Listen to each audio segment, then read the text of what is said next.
de Terrebonne. No. 7-17-02-1488-258. Cour supérieure, Chambre civile. Procureur général du Québec, ayant une place d'affaires au 1, rue Notre-Dame-Est, Montréal, province de Québec, district judiciaire de Montréal, H2Y1B6. Demandeur. C.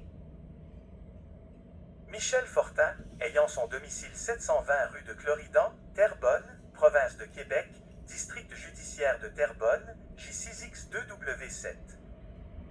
Défendeur.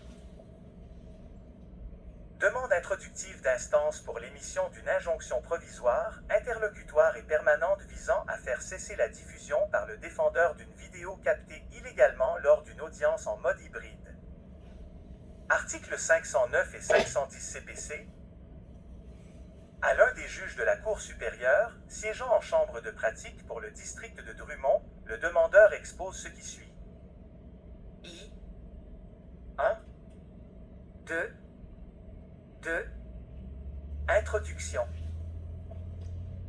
Le procureur général du Québec, ci-après le PGQ, demande à cette cour d'ordonner au défendeur Michel Fortin, ci-après M. Fortin, de retirer de sa page Facebook des publications par lesquelles ce dernier a diffusé illégalement et sans autorisation une vidéo lors d'une audience en mode hybride à la Cour d'appel du Québec en date du 7 avril 2025 dans le dossier portant le numéro 2-09-01-086. 0259 où ce dernier était présent à titre de participant sur l'application Teams tel qu'il appert notamment de la demande de participation de M. Fortin, pièce B1. Contexte factuel. Le 13 mars 2024, le PGQ a transmis une première mise en demeure à M. Fortin pour l'enjoindre de retirer une publication faite sur son compte YouTube michelfortin@mich3499, diffusant des extraits de l'audience à la Cour d'appel du Québec. Du 11 mars 2024, dans le cadre du dossier portant le numéro 2-09-09-01727-243, tel qu'il appert de la mise en demeure du PGQ datée du 13 mars 2024, pièce P2.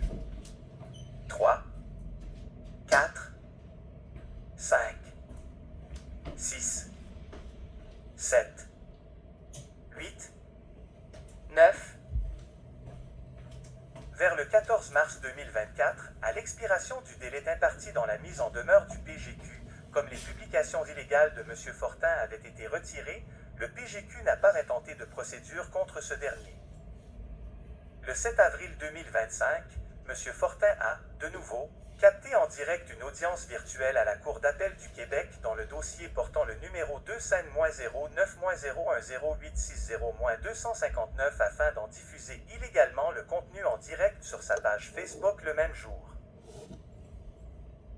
Le 10 avril 2025, le PGQ a transmis une mise en demeure à M. Fortin pour avoir diffusé illégalement sur sa page Facebook des extraits de cette audience à la Cour d'appel du Québec du 7 avril 2025, tel qu'il appert de la mise en demeure du PGQ, datée du 10 avril 2025, pièce P3, incluant notamment la preuve de communication par courriel en date du 10 avril 2025 à 11h44, pièce P4.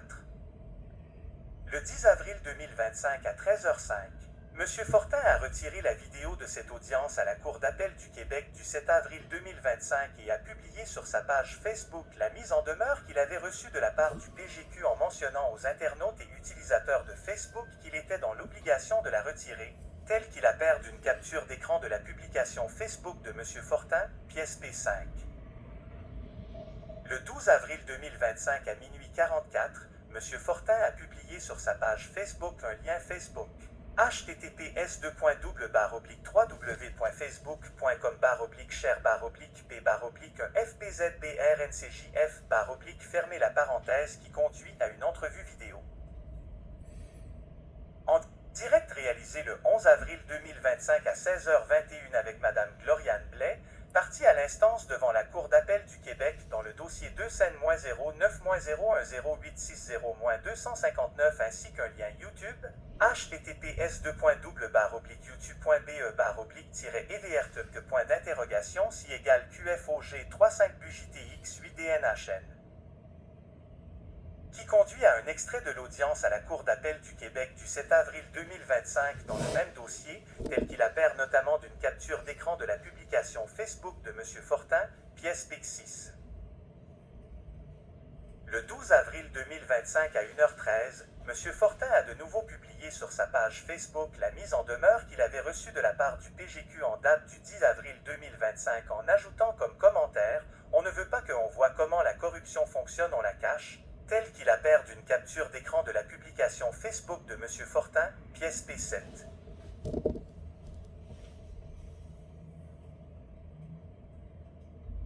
Le 12 avril 2025 à 10h52, M. Fortin a de nouveau diffusé illégalement sur sa page Facebook l'audience à la Cour d'appel du Québec du 7 avril 2025 dans une vidéo d'une durée d'1h13, telle qu'il apparaît de la vidéo de l'audience contenue dans la publication Facebook de M. Fortin, pièce P8.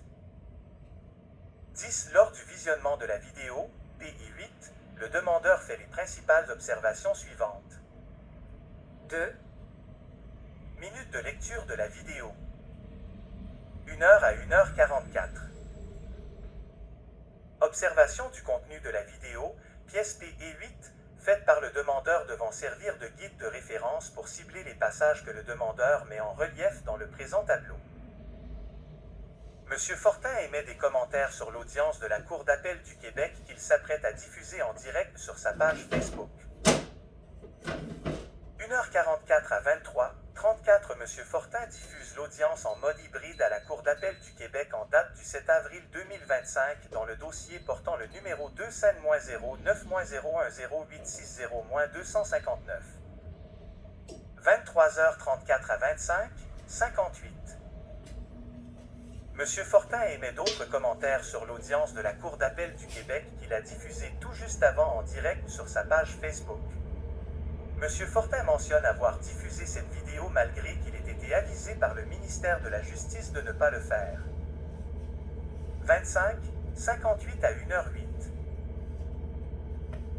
M. Fortin diffuse une entrevue vidéo en direct réalisée le 11 avril 2025 à 16h21 avec Mme Gloriane Blais, partie à l'instance devant la Cour d'appel du Québec dans le dossier 2-09-016-860-259. 1h08 à 1h13. M. Fortin émet d'autres commentaires sur l'importance de la cause de Gloriane Blais. Il invite les internautes utilisateurs à reproduire et partager la vidéo qu'il vient de réaliser malgré qu'il ait été avisé de ne pas diffuser cette vidéo par le ministère de la Justice. 11. Le 29 avril 2025, le PGQ a transmis une mise en demeure à Facebook pour lui demander de retirer la vidéo publiée par M. Fortin, P-8, sous le lien ps/www.facebook.com/watchlive. Référence égale watch-permalink NV égale 142300303540769. 8 et RDID égale WillisKitVixPix tel qu'il apparaît de la mise en demeure, pièce P-9, ainsi que la traduction en anglais de la dite mise en demeure, pièce P10. 12 en date des présentes, le lien YouTube https://youtube.be/. EVRCLUC, si égale QFOG 35 BUJTX 8 DNHN, utilisé pour la diffusion vidéo de l'audience.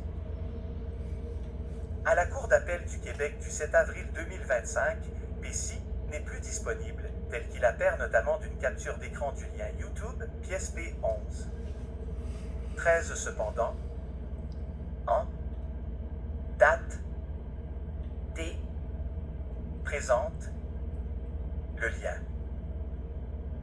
Facebook https://www.facebook.com/watch/live/point d'interrogation référence égale watch-permalink et commercial V égale 142300303540776. 98 et RDID égale WillisKitVixPix, utilisé pour la diffusion vidéo de l'audience à la Cour d'appel du Québec du 7 avril 2025, PE8, est toujours actif et disponible sur Internet. 14. Le 6 mai 2025, Le demandeur a procédé à une vérification de la page Facebook de M. Fortin et a constaté que la vidéo PI8 a fait l'objet de 25 mentions j'aime, de 9 commentaires et de 633 visionnements de la part d'internautes. Hey. Contexte législatif. 15. L'article 14 du Code de procédure civile interdit l'enregistrement sonore des débats, sauf pour les journalistes, leur diffusion ainsi que la captation d'images. 3.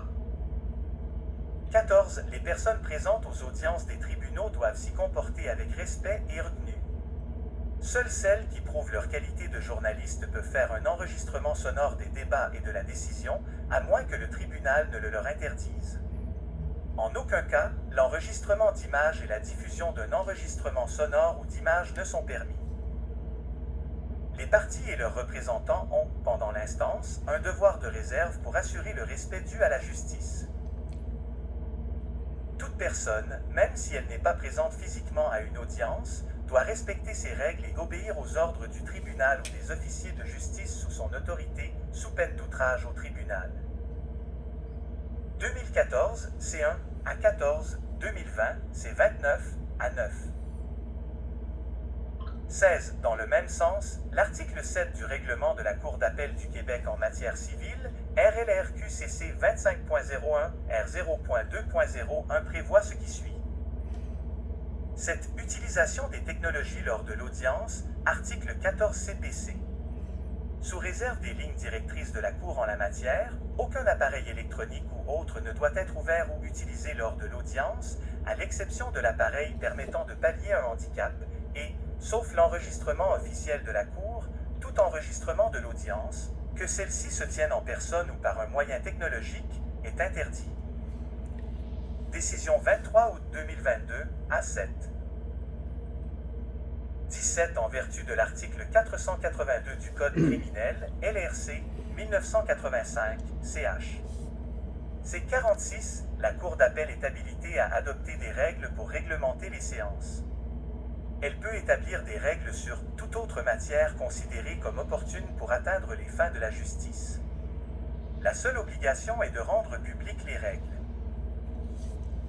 18. Le deuxième alinéa de l'article 63 du Code de procédure civile habilite le juge en chef de chacun des tribunaux à adopter des directives administratives. S'il l'estime opportun, le juge en chef de chacun des tribunaux peut, après consultation des juges concernés, donner des directives pour un ou plusieurs districts selon les besoins. Ces directives, de nature purement administrative, sont les seules applicables.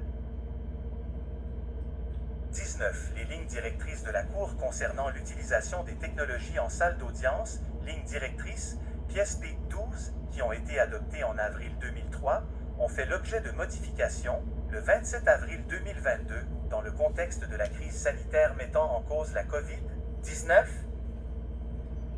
20. Ces lignes directrices s'appliquent aux juges siégeant seuls ou en formation, et ce, peu importe la matière en cause.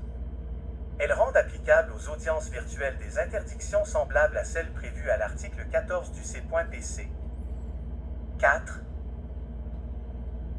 Une interdiction générale pour un membre du public de prendre des photographies, d'effectuer des captures d'écran ou de procéder à un enregistrement sonore ou vidéo ou de diffuser de telles photographies et captures d'écran ou de tels enregistrements, que ce soit en tout ou en partie, P12. Un membre du public assistant à une audience à distance peut utiliser un appareil électronique uniquement pour accéder à celle-ci, P12. 21. La juge en chef de la Cour d'appel était autorisée à adopter les lignes directrices selon les habilitations prévues au Code criminel et au CPC. 22. Ces directives ont été diffusées sur Internet dans les différents guides préparés par la Cour d'appel. 23. La Cour d'appel a diffusé sur son site Internet son guide audience virtuelle guide des meilleures pratiques, modifié en février 2022, pièce P13, qui prévoit que l'art. 14C.PC et les lignes directrices s'appliquent aux audiences virtuelles, en plus de réitérer ces interdictions à tout participant aux audiences virtuelles. Dans ce contexte, l'audition des appels et requêtes pourra avoir lieu virtuellement au moyen de la plateforme collaborative sécurisée Microsoft Teams, Teams. Les plaideurs pourront donc participer à une audience à partir de l'endroit de leur choix, résidence ou bureau, sans déplacement. La salle d'audience virtuelle est d'usage simple et sécuritaire. Elle permet également l'enregistrement des débats, comme si ces derniers avaient lieu sur place. P13, P2. Afin d'assurer la sérénité du processus, le protocole doit établir des règles de conduite à respecter lors des visioconférences.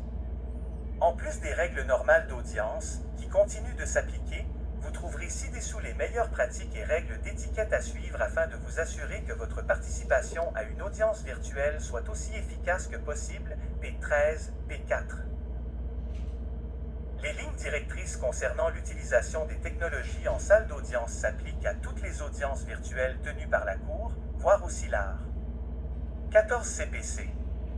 Aucune participante n'est ainsi autorisée à procéder à une capture d'écran, à l'enregistrement de l'audience ou à sa diffusion par quelque moyen que ce soit, P13, P5.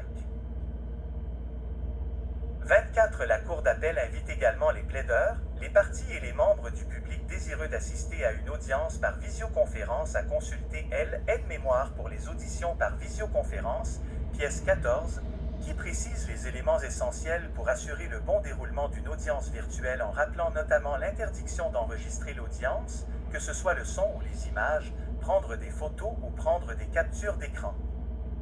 5. 25. Finalement, la Cour d'appel invite également les plaideurs à consulter les conditions techniques intégrant expressément le décorum judiciaire qui est prescrit par le règlement de procédure civile, Cour d'appel, les règles de la Cour d'appel du Québec en matière criminelle ainsi que le règlement de la Cour d'appel du Québec en matière pénale, pièce P15. 26. Ces règles s'appliquent à moins qu'un tribunal n'en décide autrement. 27. En vertu de la loi, la contravention à ces règles pourrait être passible de poursuites judiciaires ou d'outrage au tribunal. 4. Le droit à une injonction au stade provisoire, interlocutoire et permanent. À l'apparence de droit et la question sérieuse. 28. Il appert de la preuve que le défendeur n'a pas respecté les interdictions prévues aux lignes directrices en enregistrant et en diffusant sur sa page Facebook l'audience à la Cour d'appel du Québec dans le dossier portant le numéro 2-09-0-0-860-259, PE8, et qu'il n'a en outre reçu aucune autorisation de la Cour d'appel pour ce faire. 29. D'ailleurs, bien qu'il ait été avisé de cette interdiction de diffuser par le biais d'une mise en demeure, P3, le défendeur a intentionnellement continué de diffuser la vidéo de l'audience à la Cour d'appel, PI8. 30. C'est donc en toute connaissance de cause que le défendeur contrevient aux interdictions relatives à l'enregistrement et la diffusion d'une audience virtuelle à la Cour d'appel du Québec et que le PGQ, en demandant le retrait de cette publication par M. Fortin, soulève une question sérieuse. 31. De plus, dans le présent contexte, aucun autre recours utile ne permet le retrait et la non-diffusion de la vidéo. B. La diffusion non autorisée d'une audience constitue un préjudice irréparable.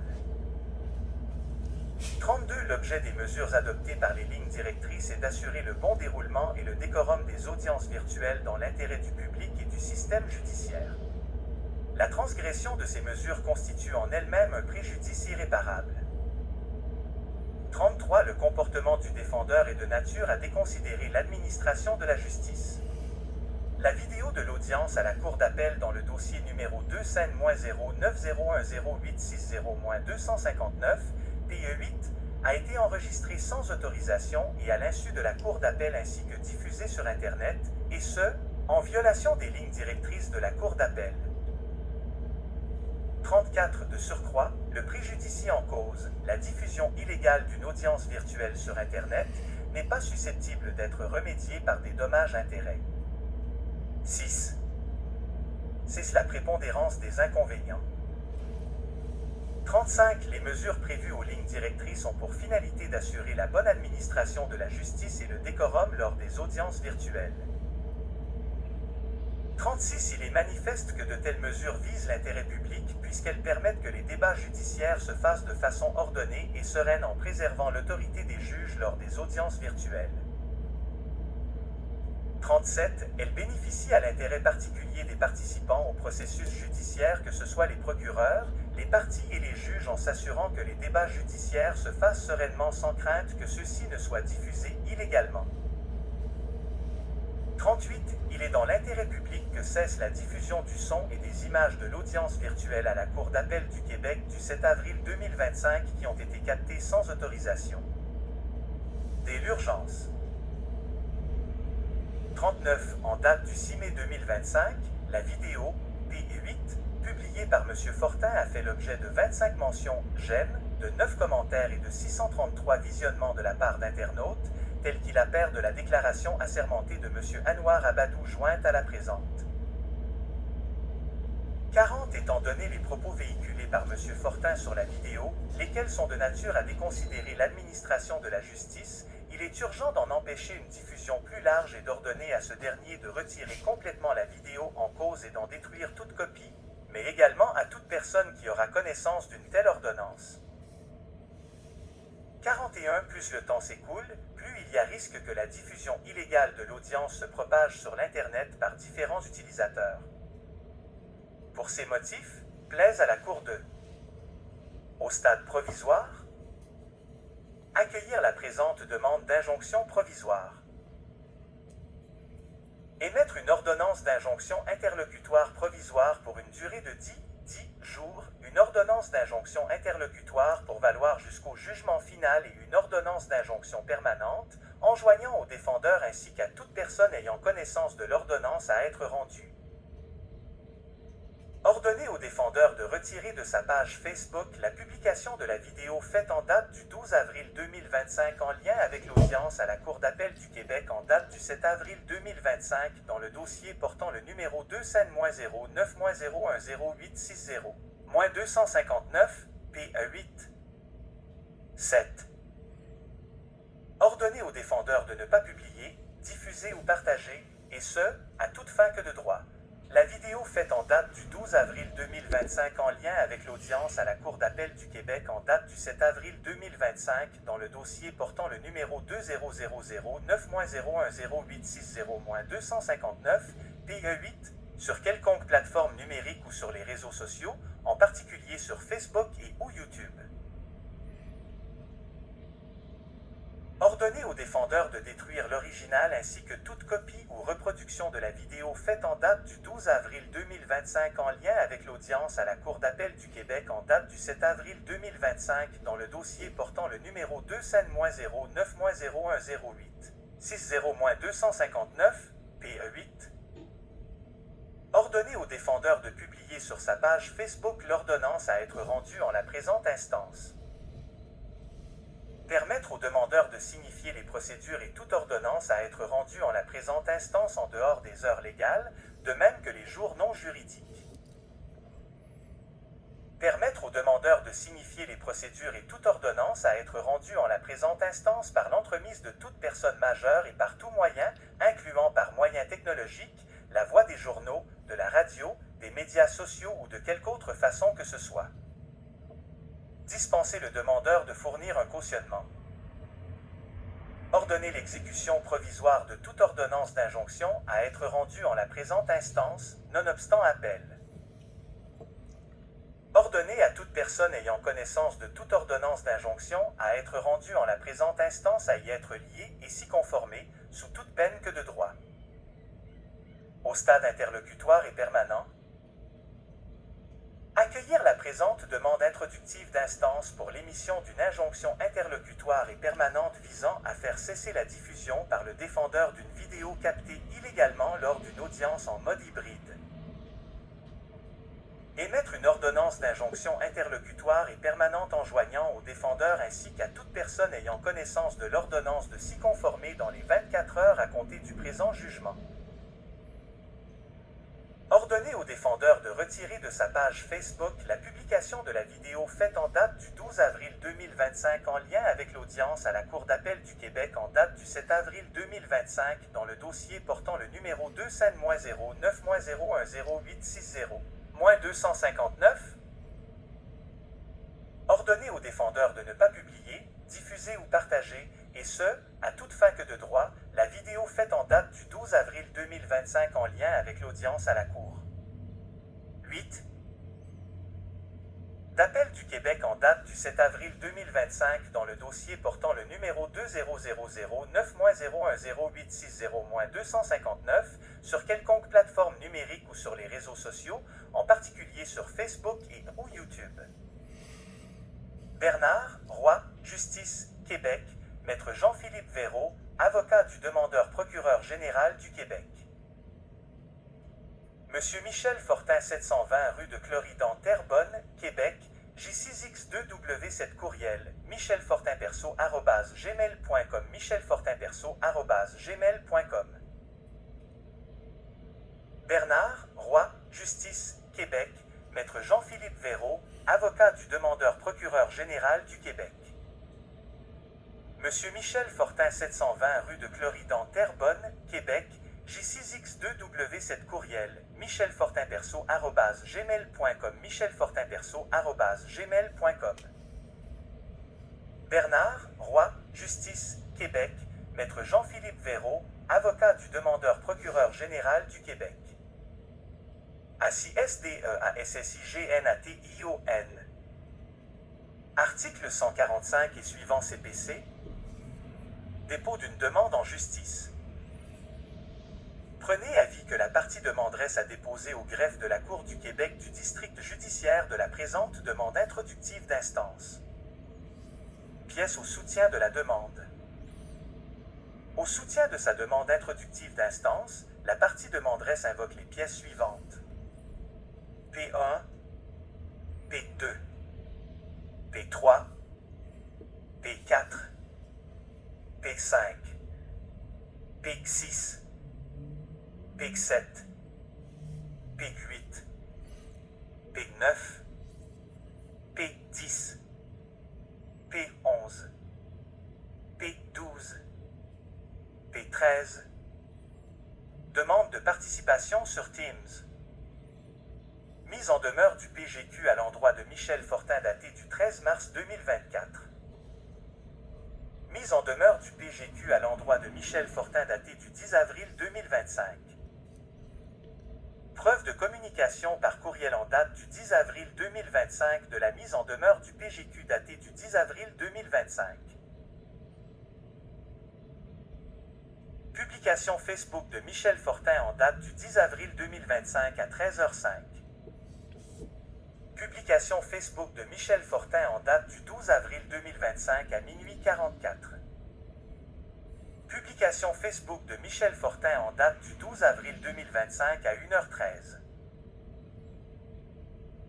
Publication Facebook de Michel Fortin en date du 12 avril 2025 à 10h52 diffusant la vidéo de l'audience virtuelle à la Cour d'appel du Québec en date du 7 avril 2025 dans le dossier portant le numéro 2-9-010-860-259. Mise en demeure du PGQ à l'endroit de Facebook daté du 29 avril 2025. Traduction en anglais de la mise en demeure du PGQ à l'endroit de Facebook datée du 29 avril 2025. Publication YouTube de Michel Fortin non disponible en date des présentes. Ligne directrice de la Cour concernant l'utilisation des technologies en salle d'audience, modifiée le 27 avril 2022. Audience virtuelle guide des meilleures pratiques, modifiée en février 2022. 12. P14.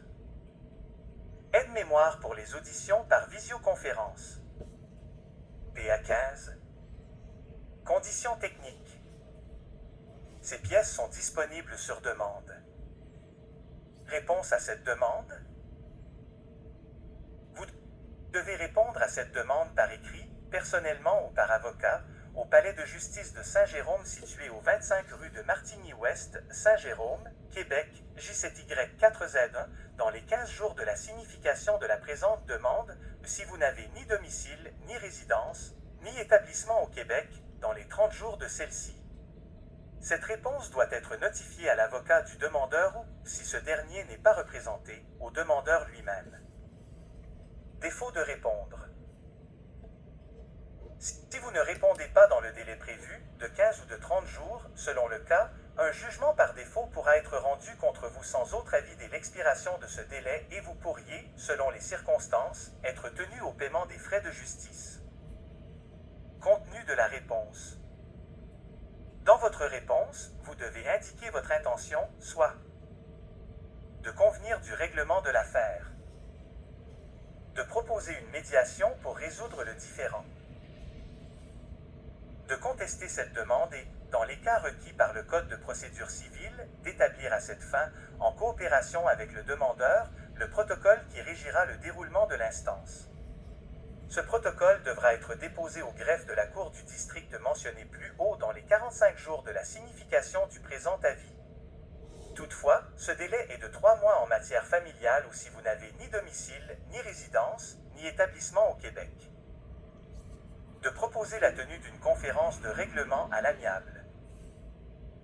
Cette réponse doit mentionner vos coordonnées et, si vous êtes représenté par un avocat, le nom de celui-ci et ses coordonnées. Lieu du dépôt de la demande en justice. Cette demande est, sauf exception, entendue dans le district judiciaire où est situé votre domicile ou, à défaut, votre résidence ou le domicile que vous avez élu ou convenu avec le demandeur.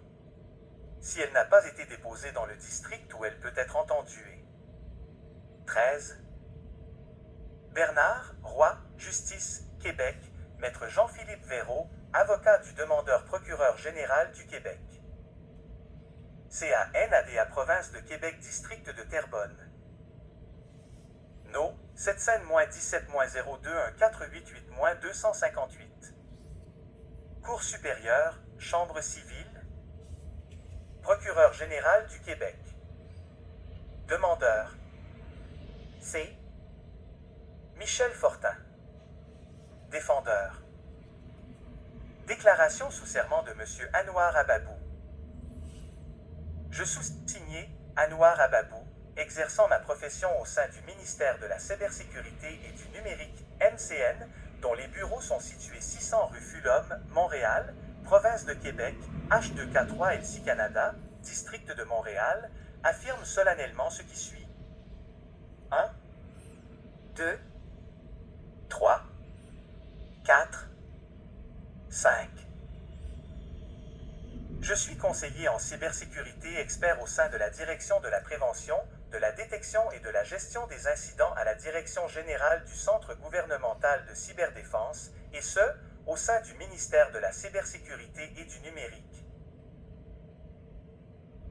Le 5 mai 2025, à la demande du ministère de la Justice du Québec, MJQ, j'ai accédé à la page Facebook du défendeur pour y procéder à l'extraction de publications Facebook et YouTube, dont une vidéo diffusée par le défendeur le 12 avril 2025.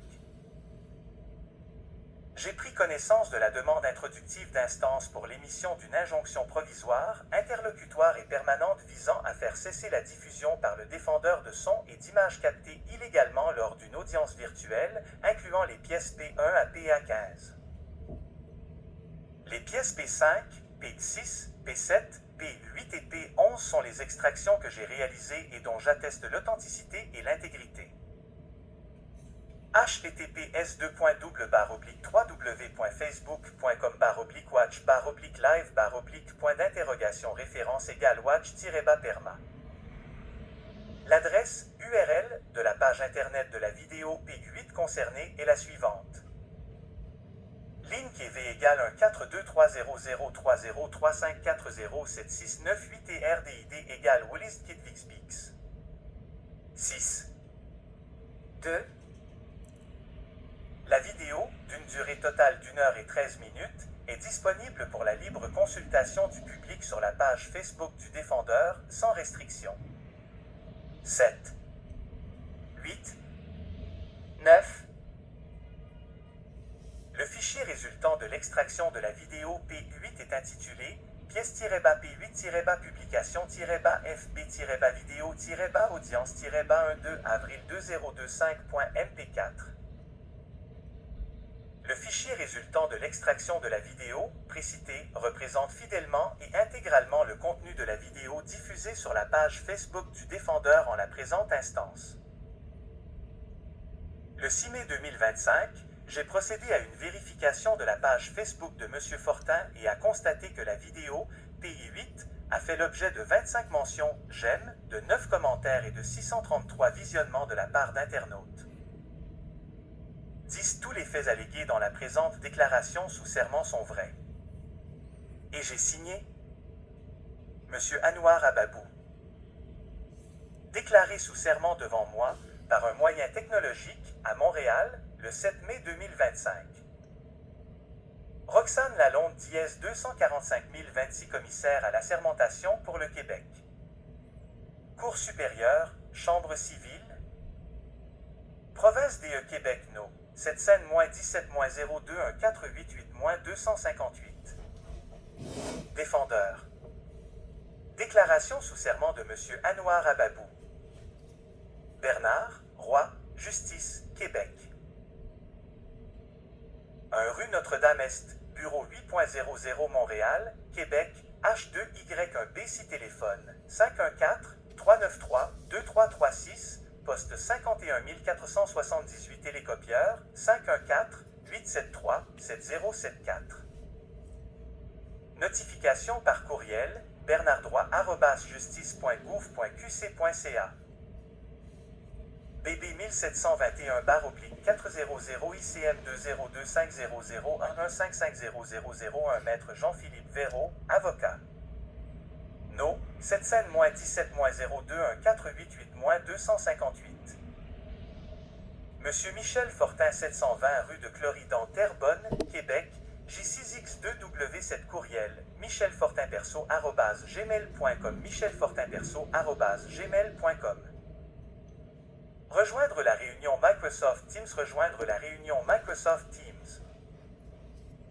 Plus 581 319 21 94 Canada, Québec, payant 833 450 174 Canada plus 1 581 319 21 94 833 450 1741. Numéros locaux réinitialiser le code confidentiel en savoir plus sur numéros locaux réinitialiser le code confidentiel en savoir plus sur Teams teams@teams.justice.gouv.qc.ca ID de la conférence VTC 1-839703008 teams@teams.justice.gouv.qc.ca.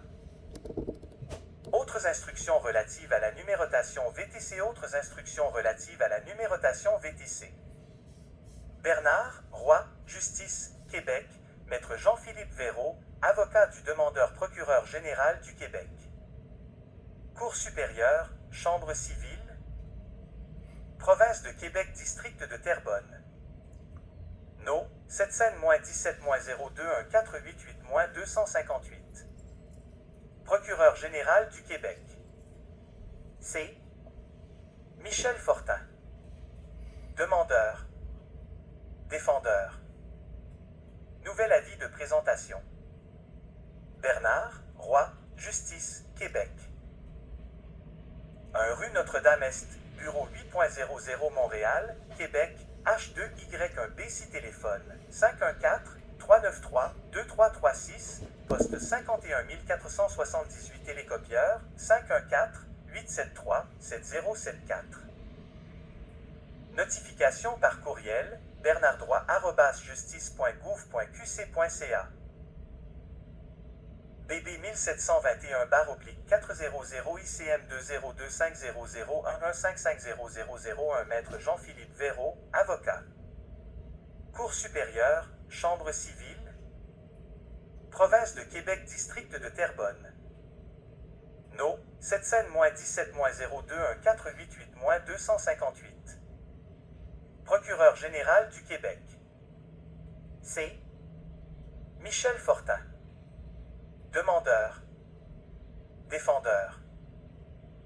Demande introductive d'instance pour l'émission d'une injonction provisoire, interlocutoire et permanente visant à faire cesser la diffusion par le défendeur d'une vidéo captée illégalement lors d'une audience en mode hybride. Articles 509 et 510 CPC. Bernard, Roy, Justice, Québec. 1 rue Notre-Dame-Est, Bureau 8.00 Montréal, Québec, H2Y1B6 téléphone 514-393-2336, poste 51 478 télécopieur 514-873-7074. Notification par courriel bernardroit@justice.gouv.qc.ca. BB 1721/400 ICM 202500115500001 Maître Jean-Philippe Véraud, avocat.